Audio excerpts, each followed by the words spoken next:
All right, ladies and gentlemen, you are locked on Falcons. I'm your host, Aaron Freeman. And today we're talking about whose stock up and whose stock is down, including offensive lineman Elijah Wilkinson, as well as revisiting the big slot conversation and how the Falcons are uniquely positioned on both sides of the balls to deal with success with the current evolution of NFL offenses. You are Locked On Falcons, your daily Atlanta Falcons podcast. Part of the Locked On Podcast Network, your team every day.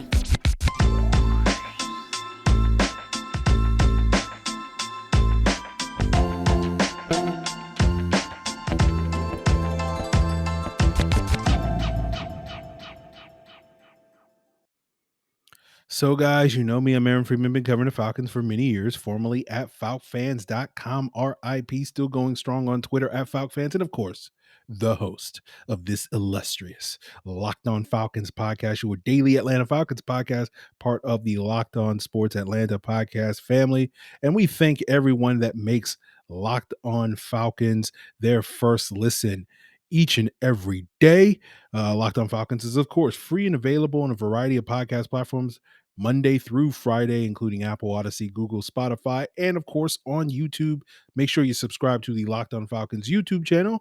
Hit that bell, give us a like, and you will get the video version of the podcast the night before the audio drops. And I also want to thank everyone that has decided to make Locked On Falcons probably their second watch of the night after you've grown tired and got pretty bored with the first 15 minutes of Thursday night's Hall of Fame game between the Raiders and Jaguars, since I know everybody's excited about football coming back. But then when they sit down and actually start watching preseason games, like, oh, this is boring. What else is on TV? So kudos to you guys for making Locked On Falcons your second watch of the evening. But we'll start today's episode on this second watch talking a little bit about a roster update, right? And sort of originally I was trying to think of sort of a way, I love my alliteration, mock draft Monday, all that various things. I was like, okay, we can do like a roster Wednesday, but then I kind of realized like, yeah, the alliteration doesn't quite work. And, sort of picking a specific day doesn't make a ton of sense. But today it works because the Falcons did not practice on Thursday. And so we don't necessarily have reactions to ongoings at training camp, and sort of just wanted to give an update on sort of looking back at the 53-man roster projection that I did 2 weeks ago before the start of training camp, and more of this as like a stock up, stock down, sort of who has sort of moved the needle, who sort of, made me have to reassess those things. And, we'll start with Elijah Wilkinson, who wasn't initially on that 53-man projection from 2 weeks ago. But obviously, if I was putting out one today, he would probably include him and potentially come at the expense of Justin Schaefer. So Elijah Wilkinson's stock is definitely up. The other player worth discussing here is Braden Linius, who I had projected to making the Falcons practice squad. And, projecting the 60-man practice squad is always just basically throwing darts at the board, guessing on which undrafted free agents, since the majority of the practice squad is made up of those guys, impressing training camp. So not too upset getting that wrong. But, he was already cut earlier in camp, I think on like the third day of training camp, and the Falcons signed a safety in Henry Black to replace him. But it seems like Linneus sort of went by the wayside, in part maybe due to another player's that stock is up, and that's Feleipe Franks.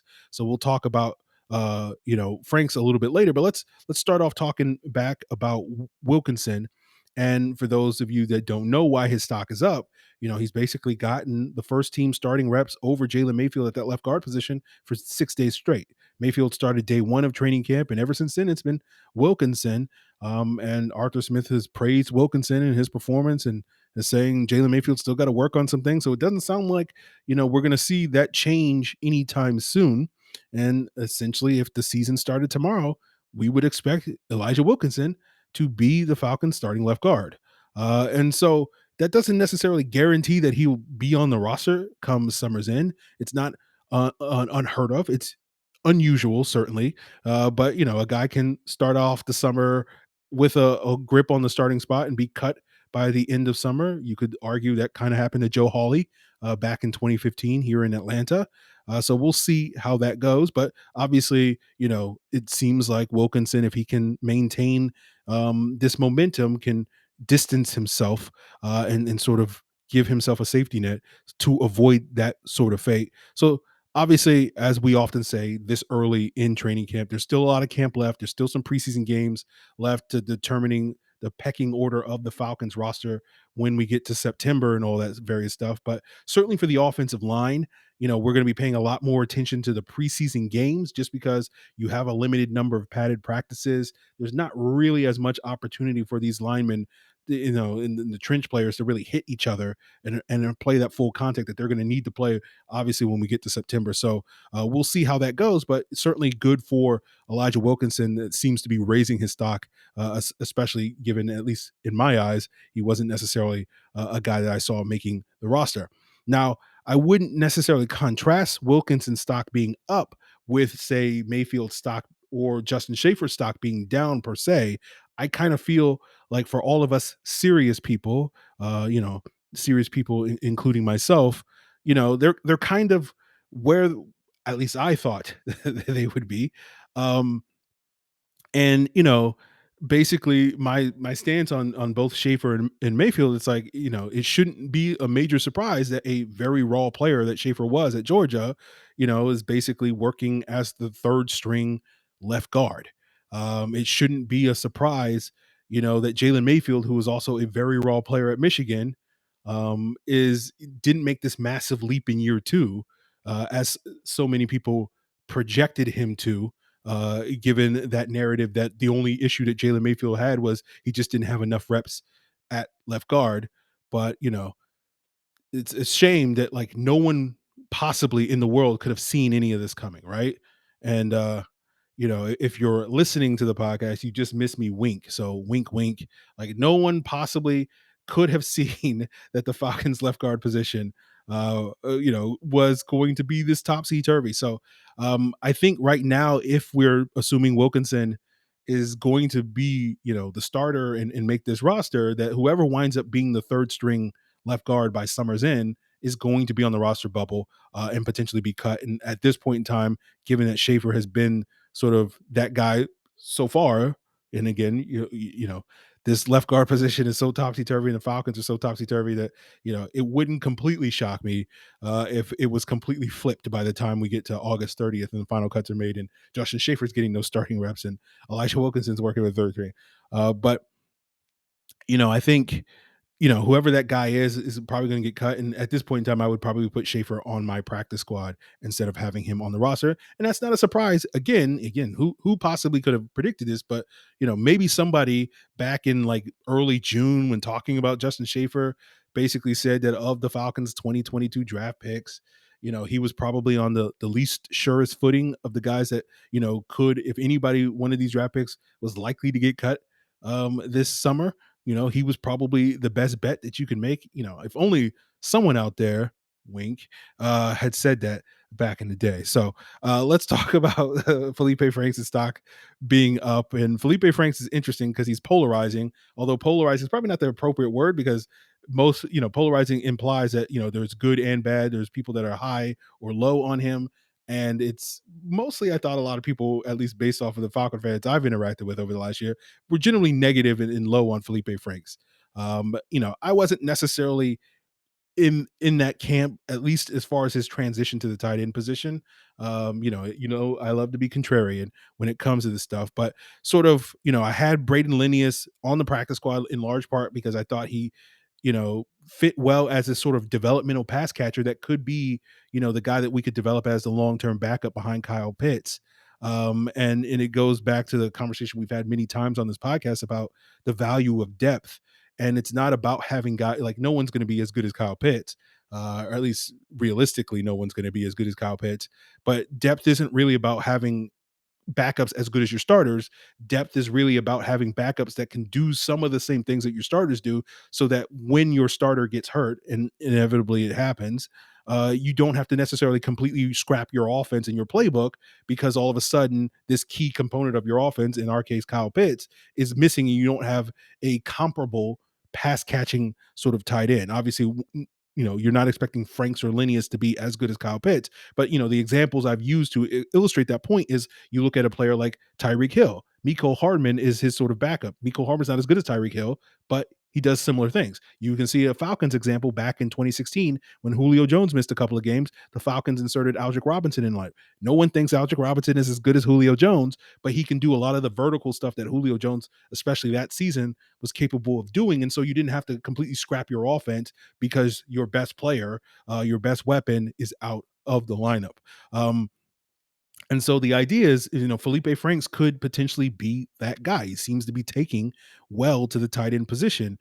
And, last year he got like what, 2 snaps as a tight end. I actually thought like he looked decent for a former quarterback. Like most of my beef with the Falcons' usage of Feleipe Franks wasn't the time he spent at tight end. It was just kind of all the Wildcat stuff, the very vanilla Wildcat stuff that they were doing with him. It was like, oh, what's the point of this? Just hand the ball off to Cordero Patterson or Mike Davis. It will be infinitely better than what you're trying to do with Feleipe Franks. But it shouldn't be a surprise that Feleipe Franks seems to be adapting well to the tight end position. His brother, Jordan Franks, is a tight end that was with the Cleveland Browns last year. I don't know if he's currently in an NFL camp. And Feleipe Franks is a heck of an athlete. He's like a 90th percentile athlete as a quarterback, but look at RAS, relative athletic score. He's like an 82nd percentile athlete as a tight end. So shouldn't be a complete shocker that he's seemingly taking well to the position. So his stock is definitely up. I already had Feleipe Franks on my 53-man roster projection. Although at the time I was assuming that he would kind of split reps at quarterback and tight end. But so far he's been working exclusively at the tight end position. And now I don't know if he's going to get any reps at quarterback, given seemingly the momentum that he's showing at the tight end position. And we've already talked about that, I think, earlier this week about how, the lack of reps that Franks is getting in practice and then ultimately in the preseason will lead to increased reps for Desmond Ridder and how that's going to be beneficial to his long-term development as well.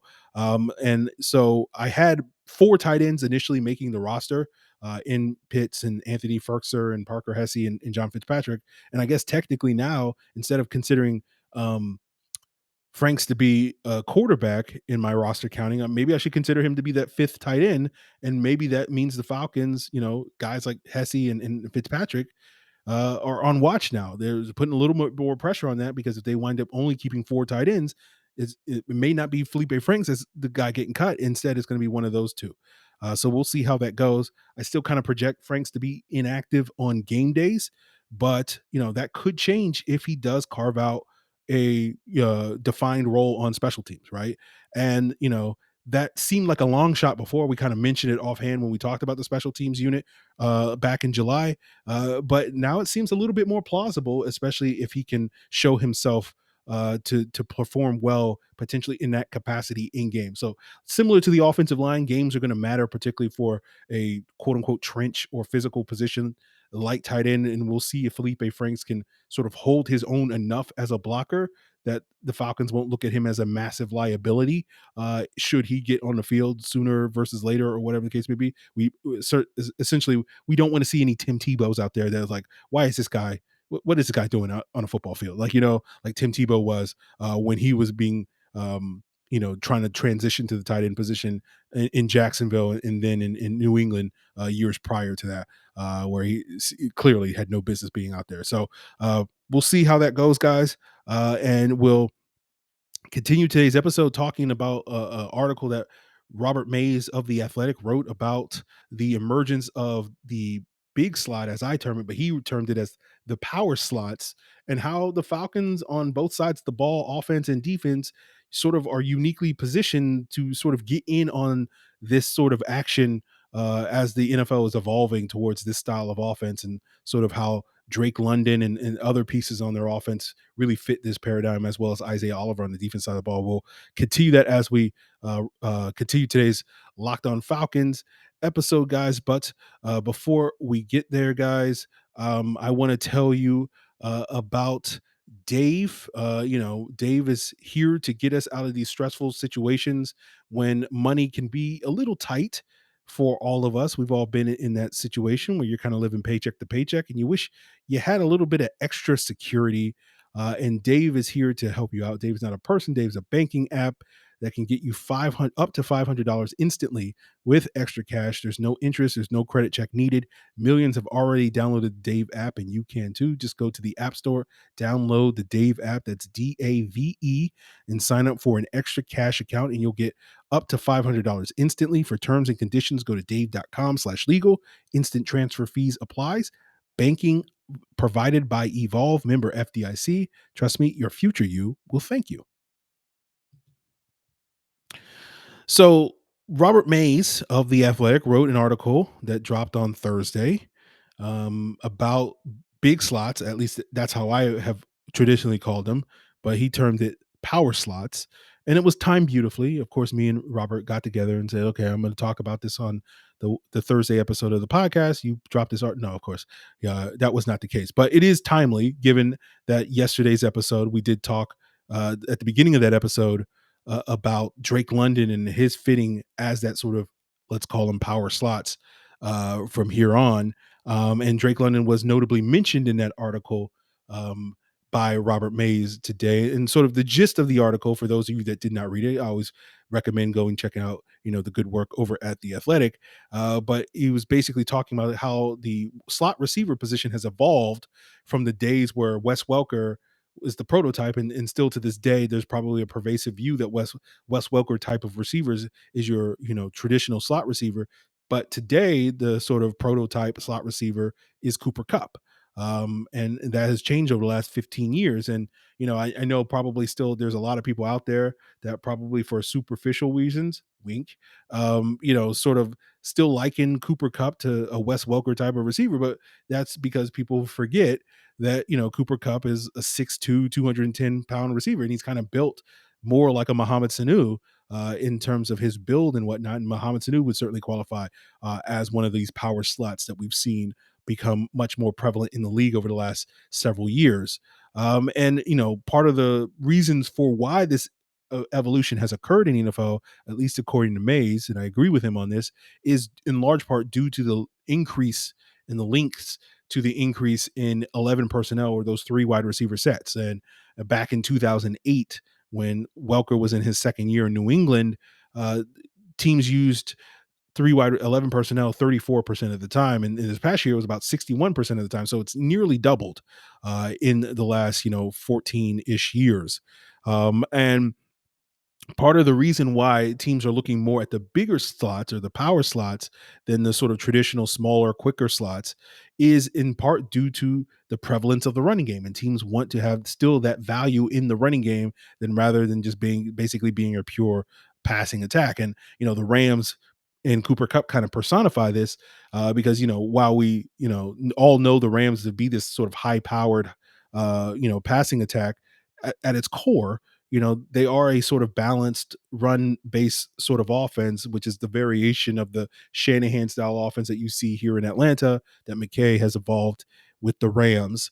And I think this sort of emphasis on the run game is a big part of why it was important for the Falcons to increase the size of their wide receiver room this offseason. I know the contested catch stuff gets the bulk of the attention and takes up the bulk of the conversation when we talk about why the Falcons offense is going to be better due to the size they have at the wide receiver. Although, my personal opinion is that stuff, it matters, but I think it does kind of get overblown a little bit, as if like it's going to completely revolutionize, the Falcons offense and whatnot. But I think really the onus behind it is because Arthur Smith's offense wants to be a run first balanced offense that we're talking about. And that's what they were in Tennessee. That's why AJ Brown and Corey Davis, their big wide receivers, work so well that way, because essentially it's like having 4 tight ends on the field, where you have these bigger wide receivers, these 220-pound, 230-pound receivers, especially given that Arthur Smith, loves his 12 personnel, the 2 tight end sets. And so you're putting a 240-pound tight end in addition to these, quote unquote, undersized tight ends at the wide receiver position, as well as, a 250-pounder or whatever. And out there to really benefit the running game. And we obviously saw, that wasn't the main reason why Derrick Henry was successful. Derrick Henry's probably bigger than a lot of those tight ends in reality, but it was a contributing factor that when you're a run-based offense, that's what you're sort of looking for. And we know Drake London and Bryan Edwards fit into this paradigm very well. They're both physical run blockers that will certainly fit in that. And, talking about Drake London, going back to yesterday's episode, I know a lot of people, had a adverse uh reaction to yesterday's episode, but really the point of that episode was not to say, oh, Drake London's struggling in training camp. It was just to basically say, like, he's a big slot. And I probably should have done a better job, presenting that argument up front and basically saying Drake London's a big slot or a power slot. And here's why. And then basically said all the same things I said, but just presented it in a different way. So I apologize if anybody was confused and thought I was sitting here slandering Drake London and saying he's struggling in training camp. I wasn't saying that. I was just basically making the case of why he's best utilized as a power slot. But you saw Bryan Edwards last year, especially with the Raiders, that he was a lot more efficient as a slot receiver than he was as an outside receiver. I think in part due to the fact that the Raiders wanted to make him more of a vertical threat in their offense, and that's not really what Bryan Edwards specializes when he did line up outside. And then, of course, in addition to those guys being those sort of power slot receivers, you essentially have a similar at the tight end position where you have Anthony Firkser, who spent the bulk of his time in Tennessee lining up in the slot. And that's why we jokingly call him Swole Beasley. That comes from what Tyler Rowland, the host of Locked On Titans, said about Anthony Firkser, where he's essentially a 240-pound Cole Beasley. And then, of course, you have Kyle Pitts, who spent, we talked about how little he spent in line and as much as he spent out wide, but the bulk of his snaps came out of the slot in that sort of flex tight end sort of role. So you have four players that really add interchangeability at this position that all can sort of be stand in, whether they're wide receivers or whether they're tight ends, as this sort of power slot. And I think we're going to see a lot of that quartet of London, Edwards, Firkser, and Pitts this season, in addition to Olamide Zaccheaus also being in the mix. But obviously, he does not necessarily fit this paradigm and narrative that we're talking about.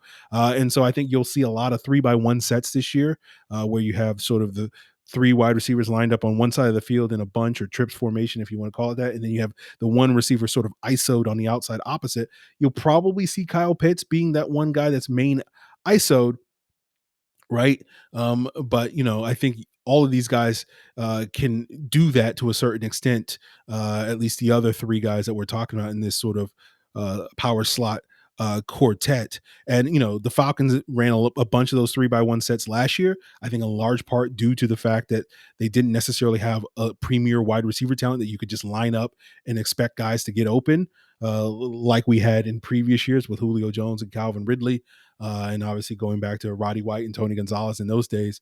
And so you kind of compensate for that by using those bunch formations and creating route combinations off of that. And I kind of think, it's a spicy take, I know, but like I don't think the Falcons wide receiver talent has dramatically increased. It's gotten better, but I don't think you're just going to line up and expect, this group of receivers to just get open against, all levels of competition, at least not yet. Again, we'll see what Drake London develops into. Certainly Bryan Edwards is still a young guy, all these various things. Obviously, Kyle Pitts is not fully formed in that. So certainly in the future, I think, we can have more of that conversation, but I don't know if we're going to see that. And so I think that for those same reasons, these 3-by-1 sets will also benefit this year's group of wide receivers and power slots as well. We don't spend a lot of time praising Arthur Smith on this podcast. But I certainly think it could work out for them. There's pros and cons to having that sort of interchangeability between these four sort of power slots. I think the interchangeability is the main pro, so that in the event that someone does get injured, you don't have to necessarily scrap anything. You can just sort of plug and play and keep it moving. The con of that is that, typically teams build their wide receiver cores to be a little bit more complementary, where you got a speed guy, you got a quick guy, you got, so that you're trying to attack defenses in different ways, rather than, using that one size fits all sort of prototype. So we'll see sort of where the Falcons lean on that sort of spectrum and fall on that spectrum with this group, but certainly reasons to be optimistic that the Falcons are certainly living up to the, in part of this evolution towards power slots. Now, part of that evolution is, how do defenses try to stop it? And the Falcons, I think, are positioned well, given the presence of Isaiah Oliver, to, deal with teams that have these power slots. And we'll see about how Isaiah Oliver can fare this upcoming season. facing a number of these guys this season. We'll talk about that to wrap up today's episode, guys. But before we get there, there's no better time to head on over to betonline.net, the number one source for all your sports betting needs and info. Whether you're looking for the latest odds, contests, or player props, BetOnline has it all.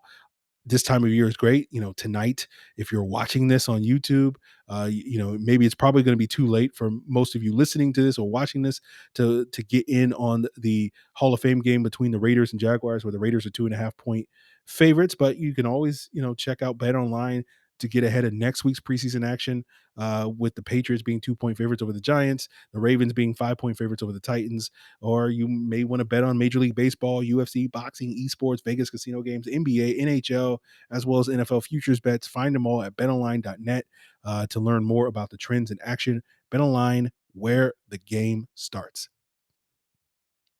So the other part of Robert Mays' article about the evolution of power slots was talking about how defenses are evolving to stop it. And the main point he was making in that article was sort of the increased usage of the big nickel. And, you guys know that nickel defenses are when you have 5 defensive backs on the field. And traditionally, nickel defense is 3 corners and 2 safeties. But the big nickel is when you have 2 corners and 3 safeties. And obviously, players like Tyrann Mathieu in his days in Arizona, and now Budda Baker in Arizona, are these quote unquote safeties that spend a lot of time playing in the slot. CJ Gardner Johnson in New Orleans is that. The Falcons utilized big nickel last year, certainly in the games after Isaiah Oliver's injury, when Eric Harris was there to try to keep this defense treading water during that time. You could technically say Richie Grant was a big nickel since he's listed as a safety, although he played exclusively in that sort of slot cornerback role. We also saw Ricardo Allen at various points in his time back in the day sort of dabble as that sort of big nickel slot corner. And one of the things that Robert Mays mentioned in the article is kind of the pros and cons of playing at big nickel. You're getting usually a bigger guy to deal with some of these power slots. That's the pro of playing that big nickel. But the con is that usually you're not necessarily, with the exception of some of these sort of more elite guys like Honey Badger and Budda Baker that we're talking about, you're usually not getting the guys that are as good in man coverage, putting a safety in the slot as you would putting a corner in the slot. And that's led to teams utilizing a lot more zone defense, according to Mays. And we've talked about this a lot with the Falcons and how Dean Pease wants to play ad nauseum, and he wants to be a zone heavy defense and all these various things. But the Falcons, can basically play big nickel and use a safety there because they essentially have a cornerback that has safety size. And of course, we're talking about Isaiah Oliver. And, we know that Isaiah Oliver was the 2nd-round pick of the Falcons in 2018 so that the team could, deal with the size in the division of Mike Evans and Michael Thomas. And, while no one would argue that Isaiah Thomas like shut those guys down, but when you go back over those first 2.5 years where Oliver was playing primarily on the outside, some of his more decent games did come against, the Saints and the Bucks during that span. But we know that, those decent performances were far, far outnumbered by a lot of struggle games, and most of those coincided when Oliver was forced to have to deal with speed. And that was always kind of the weakness of Isaiah Oliver. And, I'm not going to rattle off instances, DK Metcalf. Okay, I'm not going to rattle off anymore. T.Y. Hilton. Okay, I'm not going to rattle off anymore. Of times where Isaiah Oliver struggled against those quicker, speedier wide receivers. And so, that led to the Falcons kind of moving him to the slot early in the 2020 season. And it seemed to fix that issue because in the slot, you're not necessarily dealing with as many guys that are running vertical routes, right? The article that Robert Mays mentioned is sort of those speed slots. Tyreek Hill would fit in that category, but there aren't too many Tyreek Hills in the league, as we well know. And so typically as a slot corner, you're not going to have to worry as much about the vertical stuff that Oliver consistently struggled with in those first 2.5 years. And so that's led to, his performance taking away his biggest weakness and allowing him to focus on some of his strengths, which is in run support and being that physical corner in the slot. And hopefully, we're hoping that Oliver can pick up where he left off before he got injured, where you could make the case that he was, based off of some metrics, like a top 5 nickel cornerback last year in year 1 under Dean Pease. And, he re-signed a 1-year sort of prove it deal. And we'll see if he can prove it, right?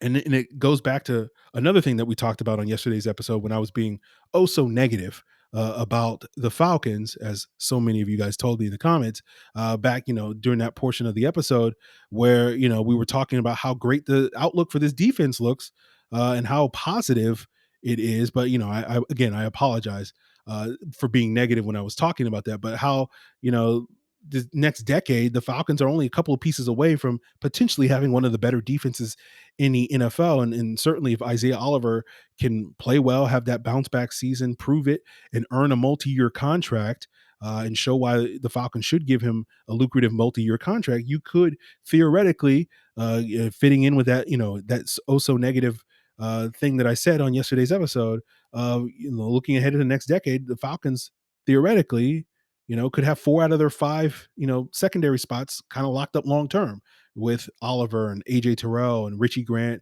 and Jalen Hawkins if those guys develop. And, given that Oliver's still relatively young, he's only going to be 26 by the time we get to the end of September. And then you potentially have 4 of those 5 spots locked up. And then, then you're just looking for an heir apparent for Casey Hayward at some point in the next year or two, probably with like a second round pick or something like that. And you're kind of good to go long term at the secondary. But again, I apologize for being negative about that stuff.